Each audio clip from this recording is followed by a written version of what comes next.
우리는 지금 이 어려운 시기, 불안하고 두려운 상황 속에서 더군다나 극심한 경쟁사회 속에서 어떻게 버틸 수 있을까? 살아날 수 있을까? 이길 수 있을까?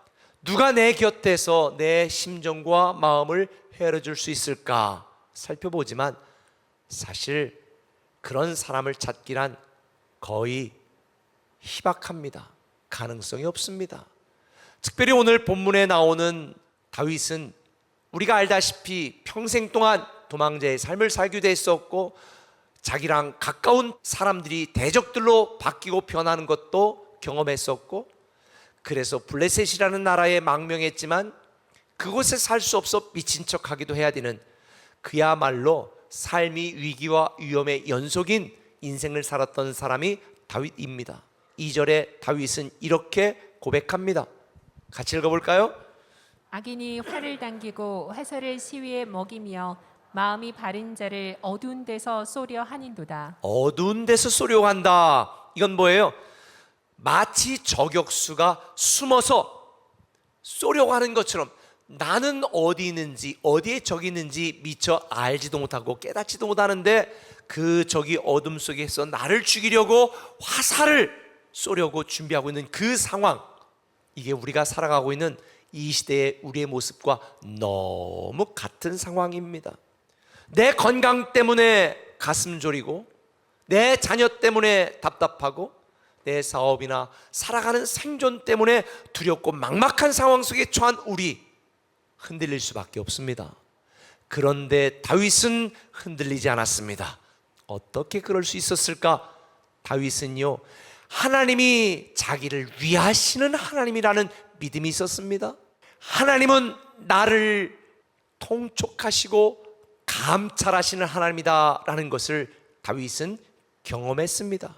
이 하나님이 나의 하나님임을 믿었기 때문에 다윗은 신앙투쟁에서 승리할 수 있었고, 하나님의 마음에 합한 하나님의 사람이 된 것입니다. 저는 저와 여러분 모두 우리를 위하여 독생자 예수 그리스도까지 세상에 보내주신 이 하나님의 사랑과 은혜를 기억하면서 우리를 위하시는 하나님, 우리를 통촉하시고 우리를 감찰하시는 하나님, 그 하나님을 믿고 우리는 두 가지로 반응을 해야 됩니다. 첫 번째는 올바른 판단을 해야 됩니다. 오늘 1절 말씀을 읽어봅시다. 시작. 내가 여호와께 피하였거늘 너희가 내 영혼에게 새같이 내 산으로 도망하라 하면 어찌함인가. 이게 무슨 소리냐면, 다윗이 하나님 안에 하나님을 믿고 의지하고 있단 말입니다.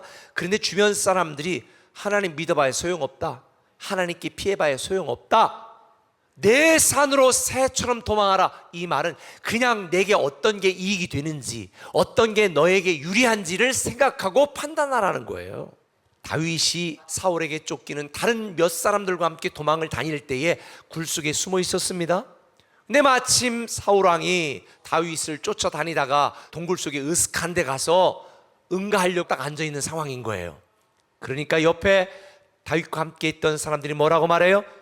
다윗이요, 지금 죽여버리자, 지금 좋은 찬스다. 그런데 거기서 다윗이 어떻게 반응을 합니까? 아니야, 기름 부어 세운 하나님의 사람은 우리가 건들 수 없어, 우리가 건드리면 안 돼, 하나님이 해결하실 거야. 그리고 거부합니다. 그러니 주변에 함께 있던 사람들이 얼마나 열받았겠어요.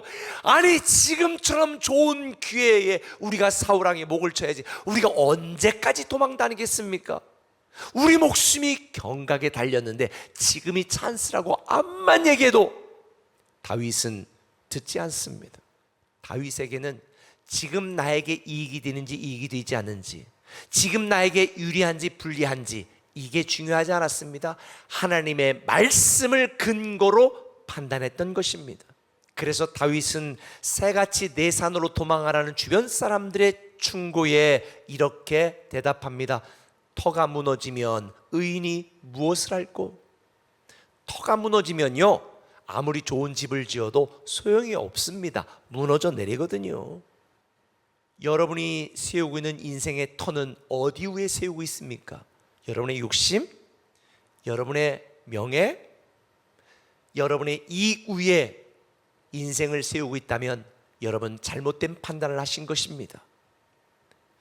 고린도전서 3장 11절은 말합니다. 능히 다른 터를 닦아둘 자가 없으니 이 터는 곧 예수 그리스도시라. 절대로 세상의 상식이나 주변 사람들의 충고에 의하여 여러분의 인생을 세우거나 판단하지 마시고 오직 예수 그리스도 터 위에 여러분의 인생을 세우기로 생각하시면서 좋은 판단을 내리시기를 예수님의 이름으로 부탁을 드립니다. 한 걸음 더 나가서 의로운 결정을 해야 한다. 7절 한번 읽어보겠습니다. 시작. 여호와는 의로우사 의로운 일을 좋아하시나니 정직한 자는 그의 얼굴을 배우리로다. 할렐루야. 우리가 아무리 올바른 판단을 했어도 의로운 결정을 내리지 않으면 우리는 우리를 위하시는 하나님의 축복을 경험할 수가 없습니다. 모든 의로움의 기준은 하나님입니다. 하나님이 기뻐하시고 하나님이 좋아하시면 의로운 일이요, 하나님이 기뻐하지 않으시고 하나님이 싫어하시면 그건 죄입니다. 그래서 우리는 하나님이 좋아하는 것을 좋아하고 하나님이 싫어하는 것을 싫어하는 삶, 이게 신앙이에요. 저는 여러분이 의로운 결정을 내리시길 바랍니다.